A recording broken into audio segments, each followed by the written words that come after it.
good afternoon, Paul Gable. How's it going, brother? Well, not bad for an old man. Well, for our audience, once again, we do a weekly, I hate the word politics, but we do a weekly expose called Myrtle Beach Government and Myrtle Beach Politics. Well, don't hold it to Myrtle Beach. Myrtle Beach SC News is our business, but we call it. But you know what I'm saying. It covers Horry County, it covers the state, may cover the federal. It covers everything. Today we're going to cover everything from Hampton, South Carolina, all the way to Columbia, down to Horry County Courthouse, and a Supreme Court trial. But we do this every Thursday. We try to do it at the same time. You guys usually see it right around 1:30, 2 o'clock on our news feed. Paul Gable is, for those of you who aren't familiar with him, I think he's the best journalist in Horry County. And he also is the publisher of the Grand Strand Daily. You should do yourself a favor and read that publication. It's not daily. It is not daily, actually. It comes out a couple times a week. No more. Paul's being lazy because he's old. Well, but it is. No, but it's gonna. Let me say this to you, okay? I'll publish this Sunday, and then we'll do some routine things from then on. I've just taken a bit of a hiatus from. And you should. So you've earned that. Now, the Grand Strand Daily, I will say this about it: it is comprehensive. It's comprehensive. You want to know what's going on. You want the backstory. You want contextually the whole story. This is a guy you want to listen to. So we're going to start today. We're going to talk about national news, but it's local news. We're going to talk about this guy. This guy's name is Alex Murdaugh. He is his family has a long history in the area of Colleton, Walterboro, that whole southern low country area, Hamptons. He's basically a state insider, is he not, Paul? Oh, absolutely. One of the most insiders, a guy who's through the years donated over $100,000 to Henry McMaster's campaigns. Now, please understand this, folks. Paul just said something very telling. This was back when Henry McMaster was not our governor. He was our attorney general. There was a guy named Boulware. Are you familiar with the Boulware case, Paul? I am, and we must state that there still is property co-owned by Murdaugh and the Boulwares. Yeah, so the Boulwares had a little fishing boat. Is that accurate? Well, they had a fleet. Yeah, and the 6 fleet, or 7, something like that, got caught by the Coast Guard. Apparently, there were some drugs dumped over the side of one of the boats. Something like 5,000 pounds. A small amount, 5,000 pounds, give or take. Now this is back in 1983. Understand that this is when we had an SC attorney general. His name was what, Paul? Well, who was that attorney general? No. He was the not an attorney general. He was the South Carolina attorney appointed by Ronald Reagan for the state of South Carolina. So he was the South Carolina attorney appointed by Reagan. This is a federal attorney. And this is a guy named Henry somebody. What was his last name? Yeah, his last name was McMaster. He's our current governor. So this riverboat captain is the key witness in this case. He gets run over by a truck in Florida crossing the road. Is that accurate, Paul? That is totally accurate. And all of a sudden, McMaster, who's one of the biggest recipients of Murdaugh money, decides that he can't bring the case to trial because... Well, let's throw it. There were 3 defendants in that case: Boulware and his son, and this captain. Correct. But the captain had agreed to turn state's evidence on Boulware and others. Yes, and when the captain got killed in Florida, where Florida State is. Correct. Crossing the road, going to get food. Yes, he got run over, and all of a sudden, Henry didn't have enough evidence to convict the Boulware, so the whole case was dropped. Okay, so we know that the judge in this case, Newman, is a former law partner of Ronnie Sabb. For our audience, just so you know, Ronnie Sabb has owned something called the JMSC. He's a high-powered legislator in the state, and he also was one of the biggest recipients of Murdaugh money, along with so many others. I mean, should the system be on trial with this case, Paul? Well, the system is on trial with the case because it's Murdaugh. The Murdaugh family was part of the oligarchy that ran South Carolina and they ran South Carolina through backroom influence, through considerable campaign donations across the board. I might interject one thing here. Our current representative for the 7th Congressional District to Congress, Russell Fry, has received Murdaugh money. All you have to do is check his campaign documents. Correct. So basically, up to the present moment, the Murdaughs have had influence in our state all the way back for 86 years. Well, let's say up until, what was it, July 6th or well, something? Yeah, when the walls started closing in on him. Yeah. But isn't there an effort by the state to make this just about Murdaugh and he's a crazy guy and absolutely.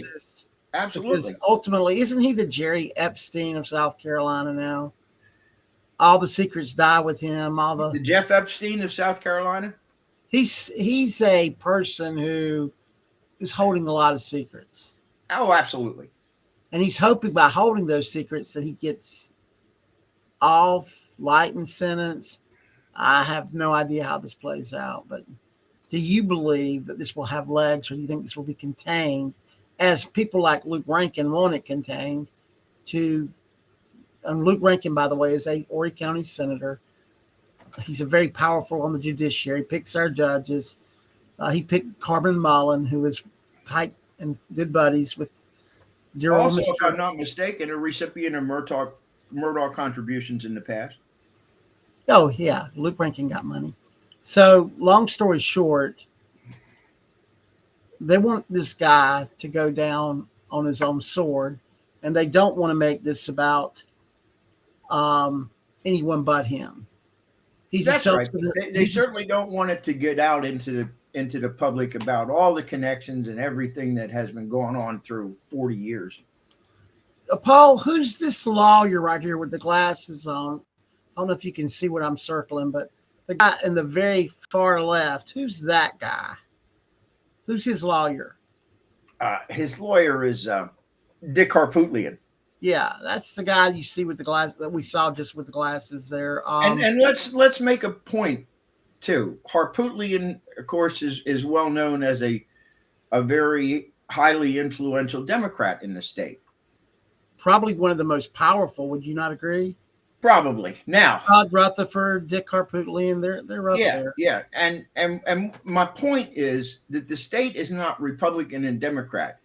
It is oligarchy. And you got it. And it makes no difference what your party affiliation supposedly is. And Harpootlian dates back to the time when all of South Carolina was a Democrat. Correct. And so does Luke Rankin. When they were Dixiecrats. So does Rankin. Yeah, of course. Yeah. I mean, you know, and all your Republicans today, except those that have come in from out of state, and I don't know their lineage, but your native-born Republicans today have Democrats in their lineage. So you're saying their these parents weren't Democrats, their grandparents certainly were. So let's tell it like it is in South Carolina is an oligarchy, and that's what it is. It's run by one group, and that group will put whatever affiliation they think they need to on their behind their name, but it doesn't make a difference. They're still part of the group. So you're saying that the Southern low country aristocrats calling themselves Republicans might not be actually conservative Republicans? Well, they have no, in my opinion, they have no political affiliation in their own minds except with the oligarchy of which they are members. Well, let me say it more bluntly than Paul's saying it. They have no compass. It's protect the aristocracy, is it not? Of course. Protect the Southern aristocracy. Maybe. Protect the system. Protect the system. You're going to see in this Murdaugh trial, and I'm going to go ahead and say it, you're going to see protect the system played out as well as it can be played out. Now, I don't know. Well, this thing, there's reporters everywhere. But unless you're local, you don't really know all the backstory here. And I don't know that the national media, the Nancy Graces, the NBC News. Well, Nancy Grace isn't a reporter. She's a nut. But whatever. Those people probably aren't going to say this. You certainly got CBS and all that group down here. Has any of them dug up the connection to Bullware and the Henry McMaster thing back in '83? Not that I know of. And it goes deeper. It goes. There's other. I mean, I could sit here. We could talk about this for 2 hours. Every entrenched. I mean, we can throw in the Quins. We can throw. I could really dig up some dirt here. And people, if you don't know who the Quins are, they're a political consulting group. But it's basically Southern aristocracy protecting itself. And this guy's got to be the fall guy. Does he not, Paul? Yeah. He's going to have to be the fall guy, and he's going to have to keep his mouth shut. They need him to keep his mouth shut. I'm told, and the news reports reporting, that he's a drug addict. Well, he said he was. He turned himself into a clinic, remember? Yeah, that was real. That was convenient. I mean, well, yes. That's after the gate started to open, and he hooked it down to Florida to be into some kind of a treatment center. But when he was discharged that day, they were there to arrest him because SLED had warrants out on him. And there's going to be a lot. You're seeing right now on TV a lot of the details about phone records and the way the SLED investigates the story. It's powerful, but it only tells you what happened in this particular 2 murders, or maybe a couple of related murders will come out. I don't know. We probably will never get the whole story here. Perhaps in 25 years, I don't know. But there's a lot more there than's there. There's a lot of there. Okay, so I think we've covered Mr. Murdaugh. I do want to talk with you about something going on here on next Thursday, 1 week from today. Coastal Carolina University is going to have a Supreme Court trial. Here, the Supreme Court is going to sit. They're going to have a hearing next Thursday. Yeah, they're going to hear several cases. The most important of which is the case against, in my opinion, is the case against the city of Myrtle Beach. Now, of note, I'm just going to note this. But no, wait a minute. Let's. All right, good. I'm glad you brought up Kay. Well, Kay Hearn's a Conway Supreme Court justice that retired effectively yesterday, but she will be on the bench for this. This will be her last bench hearing. And she's from Conway. She is a liberal. I can say this. She's a liberal justice who came down and wrote the deciding opinion in the legislation that was written about abortion here in the state. She said it was basically an invalid law, and she wrote her opinion basically saying that the state didn't have the right to pass this law. It was an invasion of a woman's privacy, rights to privacy. That upset a lot. She said that it in her opinion, she stated that it ran counter to the state constitution. She did. So it was a 3-2 decision, and it overturned what is effectively known here as the heartbeat bill. Yes, and Jay Few sided with her to an abortion after a heartbeat is determined. Okay, and Jay Few, another liberal justice, decided with her. They're going to replace her with a but let's state it as it is. Kay has reached the age of forced retirement, and she's retiring, and this will be her last hearing case that she hears. But let's talk just one bit about. There were 3, as I understand, there were 3 people who applied in the as is said in South Carolina for the Supreme Court opening that will occur when Kay is gone. 2 women and a man. Now, recently, if you followed it at all, you'll find out that the 2 women have withdrawn their applications, which is common in this state. Well, that's what I wanted to bring up. Yeah, it's common that we get the guy we has want. called for a change in how judges are appointed in South Carolina. He wants the governor to make the appointments for all judges subject to the advice and consent of the Senate, or maybe even the whole General Assembly, because the whole General Assembly votes on them now. So it might be up or down vote by the combined General Assembly on his appointments. But here you have a situation that occurs over and over and over and over. The insiders up in Columbia want a certain person to be the judgeship. So rather than have any kind of floor fight or what have you over nominations, a group goes out or a single messenger is sent to the other applicants who aren't going to get the job.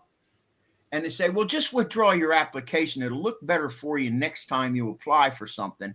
In other words, don't contest what we intend to do, and we'll all look better for it. The whole system is rigged. So, Paul, I'll ask you a question. Who is Myrtle Smith? He's the Speaker of the South Carolina House. And he wrote the legislation that basically became the heartbeat bill. He was very involved in it. He's also sits on something called the JMSC. What's that? Well, that's the group in the state that supposedly determines whether judges are qualified. And 99% applicants for judgeships are qualified. And 99% of the people they pick get approved. They become judges because they make their choice there. And then they go out to the other candidates and they say, well, you're very well qualified for this, but it's probably not your time. So it'd be better for you to pull your application, and then you'll be thought better of next time around. I mean, that's the game that's played.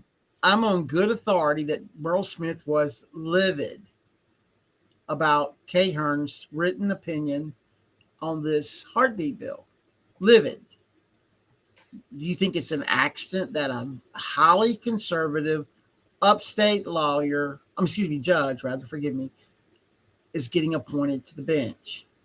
No, and what is interesting is, was it McMaster or was it Alan Wilson that made application for the court to rehear that case? It's Wilson. Okay, so Wilson made an application for a rehearing. We'll get rid of Kay Hearn. We'll get this conservative on.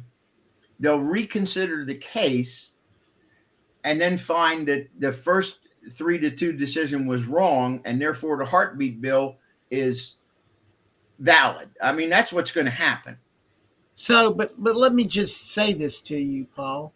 You do know the legislature, the General Assembly, and the Senate are going to rewrite this law and send it back. I think they're trying to actually avoid having to do that. We'll see. Kay retires. She leaves. This new guy comes to the bench. They reconsider the decision and overturn their own decision. Yeah, that's what I see happening.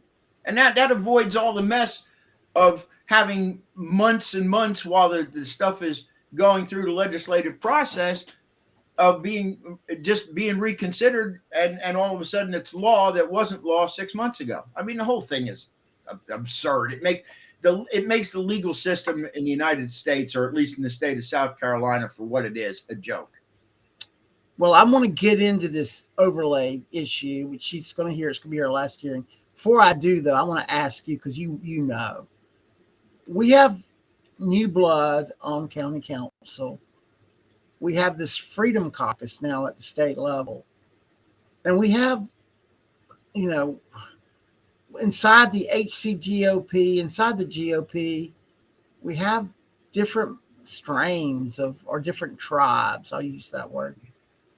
Is this a year where perhaps little or a lot what does this 2023 look like as far as getting things passed that are significant? Depends Is the on your Republican Party going to definition of significant, doesn't it? Yeah, I just wonder. You got the freedom. Will we see bills go through the legislature that addresses the infrastructure needs of South Carolina? That's the question. I doubt it, except maybe in a minor way.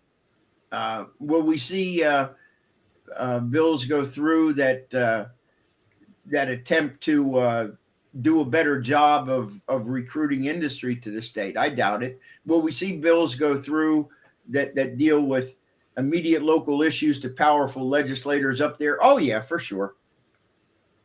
Okay. So it's a joke, David.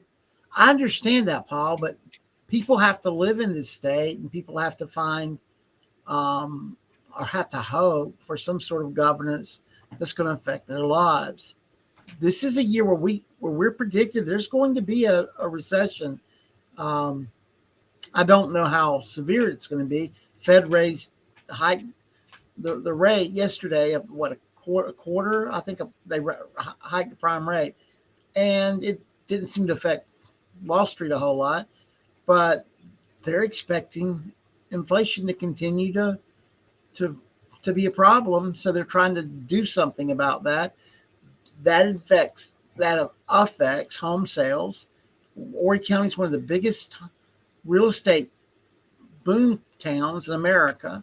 I'm wondering if the boom will be the boom it has been. I don't know. Oh, I think it's probably going to subside a little bit. Yeah, I think so too.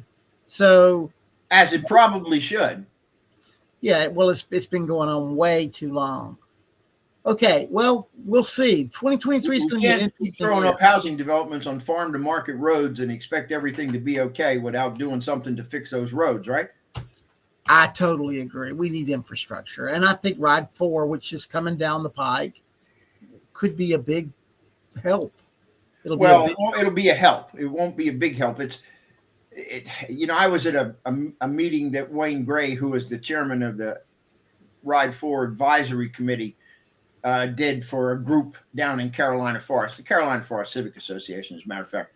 And he was explaining it. But the thing that you got to understand is I spoke to Wayne for a few minutes before the formal meeting began. The estimate right now is that if we stop building today and only try and service what we have already, not stop building today, if we stop approving rezonings today and only try and service what has already been approved for rezoning and construction or construction going on, the county's needs for infrastructure are approximately $4 billion by today's money. Okay. Right. The Ride 4, as it's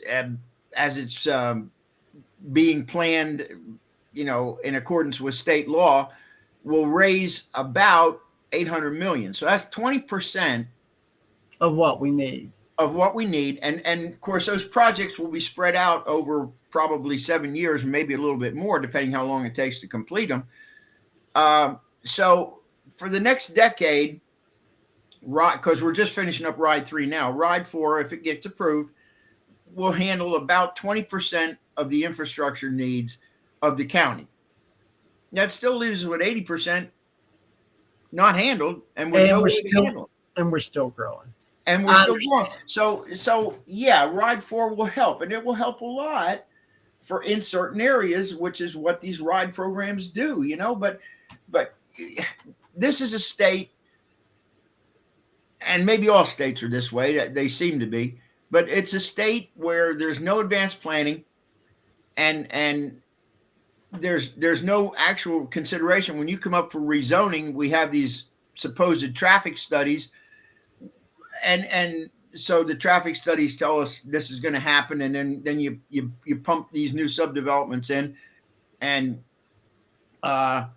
we find out that the traffic studies are way off, and we've created all kinds of bottlenecks and traffic nightmares around the county. The problem with government in the United States, in my opinion, is it has always been reactionary. If it has never been proactive, and probably it never will. It's proactive when it serves the government, but other than that, it's really not. With that said, we want to honor your time, and I want to talk about this overlay. What this trial or Supreme Court hearing that's going to be heard at Coastal about this overlay. Paul, what's an overlay? What happened here? Tell our readers what happened here. I call it municipal overreach. I don't know how you feel about it. Tell us what happened here. In the city of Myrtle Beach, yes, there was a proposal to have what they call an overlay district. In other words, that's something that has its own special significant requirements in addition to normal zoning requirements and what have you. And they put an overlay district, which is essentially along Ocean Boulevard, from 6th Avenue South to what? 21st Avenue North. It was about 10 blocks, 10 to 14 blocks. Let's say 10 to 14 blocks. Across Ocean Boulevard. Correct. That effectively banned the sale of CBD products, cigars, cigarettes, pipe tobacco, and they might have had something in there about sexually oriented material, whatever that might be. So let me ask you this.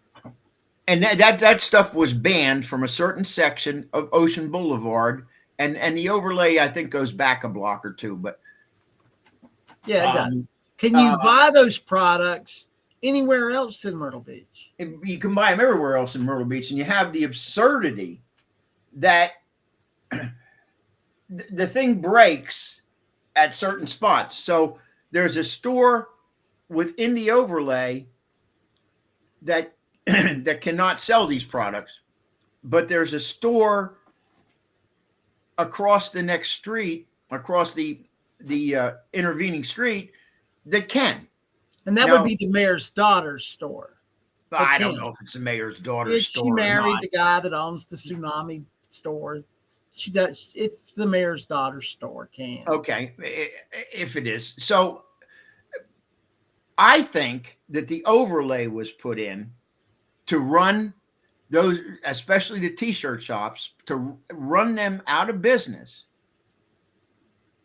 in that overlay area. And I think I don't think it had anything to do with the mayor's daughter. I think, frankly, it had to do with this supposed redevelopment. If you can run the businesses out,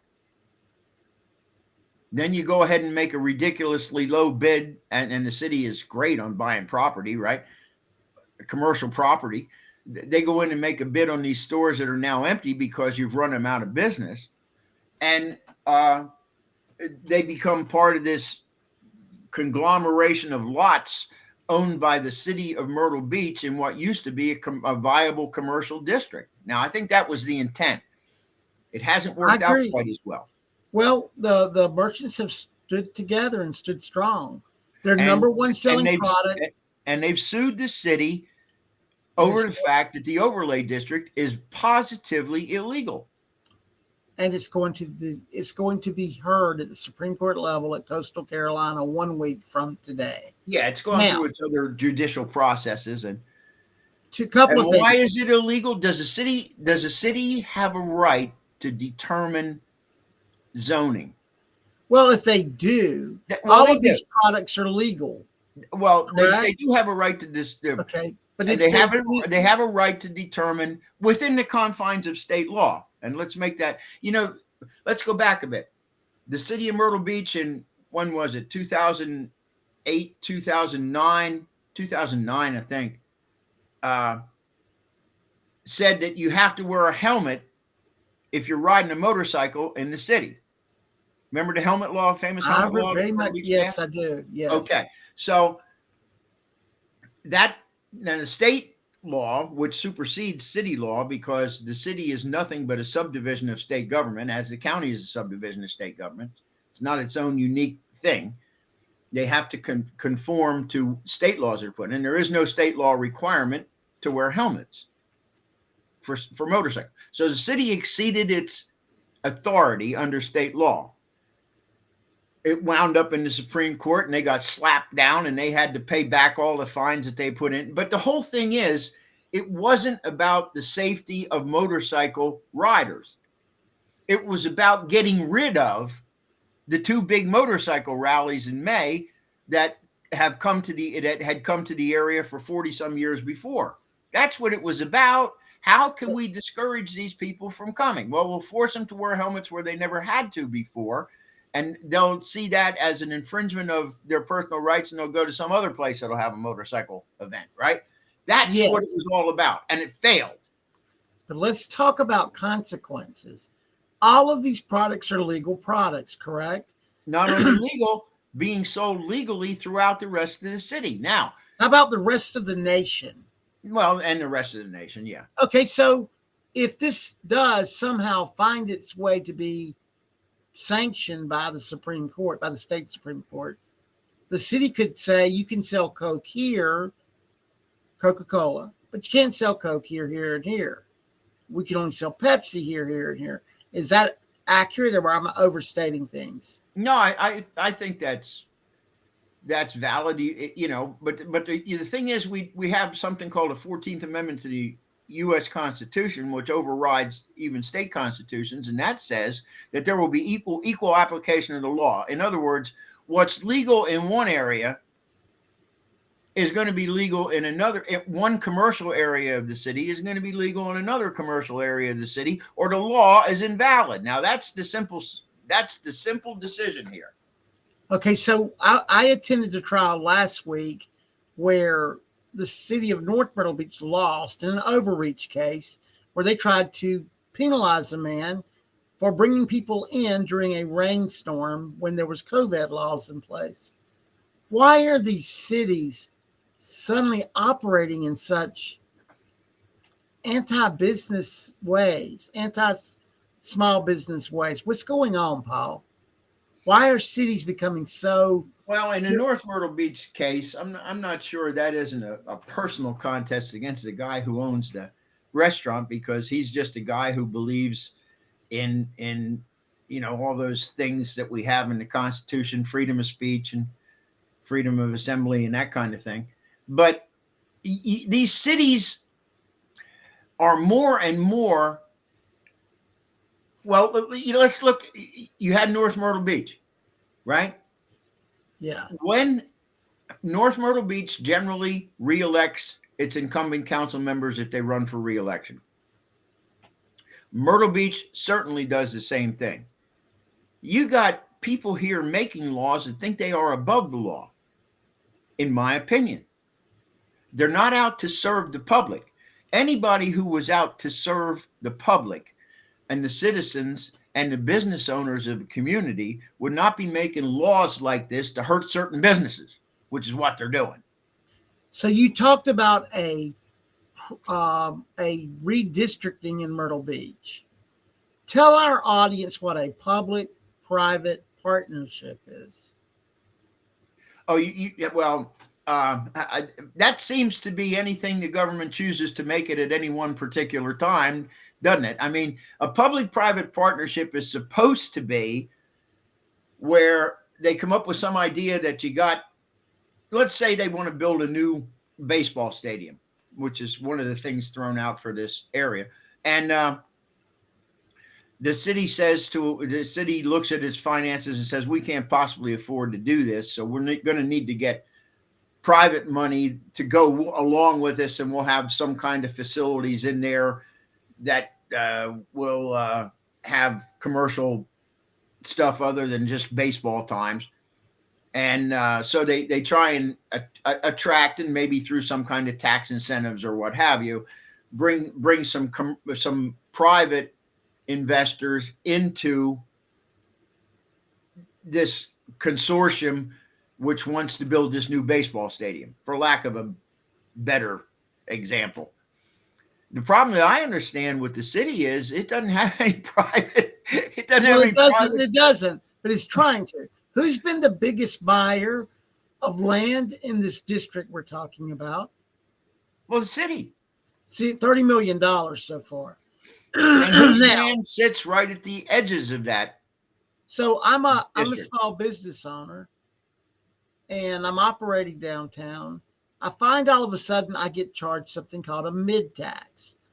It's an extra penny on everything I sell so the town can redevelop. Ah, interesting. Then I find out, oh, my products, which are legal, are suddenly can't be sold in my store. It's my number one seller.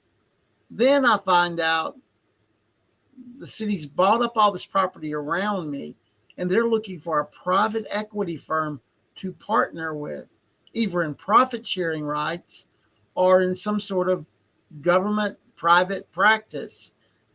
Paul, does all this sound American to you? No, actually, it's what they tried and failed to do in the Soviet Union, and they tried and failed to do in China Can and you all of believe Eastern Europe that was behind the Iron Curtain. It was government. It was government planning, which was horrible. can you believe this is happening right here in Horry County in Myrtle Beach? Sure, I can. There's money involved for certain people. You know, look at it. Look at it this way: the Soviet Union owned everything, right? All the businesses and what have you were owned by the by the government, right? Right. And when the Soviet Union fell, and we got the Russian Federation out of it, which is not much of a federation, it's basically only Russia. They sold off all this stuff. You know, all of a sudden the government that owned this stuff didn't exist anymore. So the new government got it by default, got ownership by default, but it needed money. So it sold off the steel plants and the oil companies and what have you that the state owned to guys who used to be in the KGB and had stolen a lot of money during their time and could afford to buy them. And that's how you got the Russian oligarchs of today, right? The whole system is corrupt, but you had to be an insider to take advantage of it. And that's what you have going on. Is it Exactly. American? Heck no. Welcome to the new America. Well, we're going to be following. Yeah, it might be the new American. That's the sad part of it. It might be. Well, we're going to be following it. I will see you here next Thursday. Guys, we'll be doing a follow-up on several of these stories. We're going to certainly follow up on the Murdaugh issue, and this trial this hearing will be at Coastal 1 week from today. We will go on that morning, and I will be at the courthouse. We're going to be covering this thing. I think, Paul, Grand Strand Daily may cover it as well, correct? Oh, I'll write a few stories about it because, you know, frankly, what we have on and yeah, we can call it a trial. I guess what we have on trial here is whether the Supreme Court of South Carolina will obey the law. That's what we have to see. It's a hearing of record notice. It's very significant. Would you not agree? Sure it is. It fundamentally changes the city business relationships throughout the state of South Carolina. It basically is, can the city pick winners and losers among business owners?